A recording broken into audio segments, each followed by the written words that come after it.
Port Charles has always been a city where secrets slither beneath polished smiles and alliances shift like sand underfoot. But when Portia Robinson stumbles upon Drew Kane's latest secret, one that could shake the very foundations of the Quartermain legacy, she makes a bold move that sets off a chain of events no one could have predicted. The twist? She brings Michael Corinthos into the fold. Together, they hatch a daring plot to manipulate one of the most dangerous political figures to ever darken General Hospital's doorstep, Congressman Hadley Trask. What follows is a thrilling game of deception, blackmail, and truth bombs that detonate long-buried lies, forcing Drew, Portia, and Michael into a dance of calculated moves where one misstep could cost them everything. Portia Robinson wasn't looking for trouble. She had enough on her plate juggling her role as head of internal medicine, her fragile marriage with Curtis, and the ever-present guilt about how her past mistakes had endangered her daughter Trina. But trouble had a way of finding her, especially when she decided to double-check Drew Kane's recent lab results. What started as a routine internal audit quickly turned into a moral dilemma. The data didn't lie. Drew's recent blood tests showed anomalies. Initially, Portia assumed they were errors, but upon deeper inspection, she realized the results had been intentionally altered by Drew himself. Drew had faked being in remission from an experimental immunotherapy trial. But why? Portia froze. She could have swept it under the rug, but she couldn't shake the feeling that Drew's lie wasn't just about health, it was about power. And if she was right, Michael needed to know. Michael Corinthos didn't trust easily anymore. After years of betrayal, heartbreak, and corporate backstabbing, his circle was small and shrinking by the day. So when Portia called him for a private meeting at the Quartermain estate garden, his guard was up. "I wouldn't call you unless it was serious," Portia insisted, hands folded tightly. Michael eyed her warily. "Is it about Trina? Curtis?" "No," she said gravely. "It's about Drew." As Portia laid out the altered lab results and explained what she'd found, Michael's confusion gave way to shock, and then fury. Drew was supposed to be the one he trusted most at Aurora. They were building a media empire to expose corruption, support transparency, and challenge the growing influence of politicians like Congressman Trask. "If Drew's lying about this," Michael muttered, "what else is he hiding?" Portia's voice dropped. "I think he's using his illness, or pretending he's cured, to get close to Trask. For a reason he doesn't want anyone to know." Michael's eyes narrowed. "Then we make him tell us. But we do it our way." Drew Kane had always been the soldier, the fixer, the man willing to take a hit if it meant protecting others. But this time, he was protecting something far more dangerous than classified military intel. He was protecting a plan that could bring down Congressman Trask, or kill Drew in the process. Unknown to everyone, Drew had gone undercover. He faked his recovery to get close to Trask's top aide, a woman named Renata Bell, who had once been in the same WSB division as Drew during a covert mission in Turkey. Renata was now embedded deep in Trask's campaign machine, and she had secrets that could expose the congressman's illegal arms deals, dirty money from biotech firms, and off-the-books alliances with criminal syndicates. Drew didn't tell Michael because he knew the younger man's moral compass would make him too cautious. And he didn't tell Portia because she was connected to the hospital, and too much scrutiny there could blow the whole operation. But now, Drew's web of secrets was collapsing. Michael and Portia waited for Drew in the empty wing of GH, near the old psych ward. The confrontation was sharp and raw. "You lied about your health," Portia hissed. "I had to," Drew replied without missing a beat. Michael crossed his arms. "You're hiding something. You used my trust again." Drew sighed. "You want the truth? Fine. But once I say this, there's no going back." He revealed everything about Renata, about the congressman's ties to offshore accounts in Greece, about Trask's obsession with acquiring control of Aurora Media through shady board proxies. Michael didn't flinch. "You should have trusted me." "And risk Trask getting tipped off? You're too high-profile, Michael. You're a walking target." Michael's jaw tightened.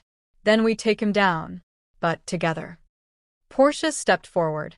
"If we're doing this, we need to play dirty. Trask doesn't play fair. Neither will we." The alliance was forged, not in trust, but necessity. With Drew's intel, Portia's access to hospital records, and Michael's media clout, the trio created Operation Double Cross, a scheme designed to bait Trask into exposing his real endgame. First, Portia leaked falsified medical data hinting that Trask was terminally ill, data tied to his name through a fake patient account. Aurora then published an exposé based on an anonymous hospital source, Portia in disguise, prompting Trask to rage publicly and demand a retraction. That was step 1. Step 2? Michael staged a press conference offering Trask airtime to clear his name and protect the sanctity of political truth. Trask, never one to miss a photo op, agreed. Meanwhile, Drew, still pretending to be in remission, got invited to a secret dinner hosted by Renata and Trask. Hidden microphones, courtesy of Damian Spinelli, were in place. The plan: catch Trask admitting to bribery and plans to manipulate GH's board to launder campaign funds through fake hospital charities. Everything hinged on Drew making it through the dinner alive. At the Corinthos estate, Jason Morgan stood in the shadows, watching the screens as Drew sat across from Trask and Renata in a dimly lit private club. Trask poured whiskey. To recovery, he toasted. And to the opportunities that come with clean bills of health. Drew nodded. You're a visionary, Congressman. I hear you're planning big things with Aurora. Trask smirked. Let's just say, I like media that plays ball. It's easier to push legislation when the right headlines are written. You understand. Renata placed a hand on Drew's arm. And you're the kind of man who can appreciate leverage. Drew leaned in. Leverage, like hospital grant money flowing through silent shell foundations? Trask raised a brow. Careful. That's dangerous talk, Mr. Kane. But true, isn't it? The room went quiet. Trask narrowed his eyes. You're either the dumbest man in Port Charles, or the most reckless. Which is it? Drew smiled thinly. Why not both? The next morning, Aurora released the recording under the headline. Portia's hospital credentials verified every detail. The story went viral. National news outlets picked it up within hours. Trask's campaign collapsed overnight. The FBI showed up at the club that evening, and Renata was already gone, vanished into thin air. But the cost was steep. Drew collapsed that same night, his immune system finally crashing under the strain of his untreated condition. He was rushed into ICU. Portia, desperate to save him, bent hospital policy to fast-track an experimental treatment, one that had barely passed clinical trials. Michael, shaken, stayed at Drew's bedside. He did it for us. For Aurora. For this city. Portia wiped tears from her eyes. Now we fight for him. Over the next 3 weeks, Drew's condition stabilized. Portia and Michael visited him daily, bringing updates on Trask's prosecution and the Senate Ethics Committee's investigation. Port Charles buzzed with the scandal. Laura Collins addressed the city council.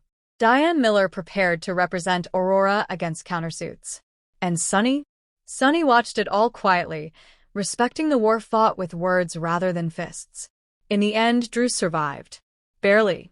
At his release press conference, Michael stood beside him. To Congressman Trask, Drew said hoarsely, I hope the prison library stocks enough law books to keep you busy. Portia smiled from the sidelines. For once, justice had triumphed. Portia, emboldened by her role, accepted a new position, Director of Medical Ethics at GH. Michael offered her a board seat at Aurora.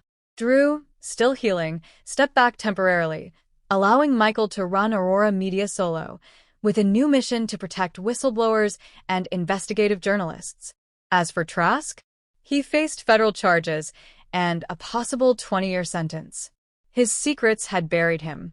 And Renata? No one knew, though a photo of her boarding a flight to Zurich surfaced on the dark web.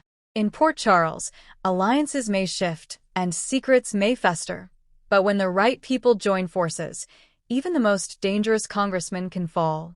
And so, the unlikely trio, Portia, Michael, and Drew, became legends in the ever-turning saga of General Hospital.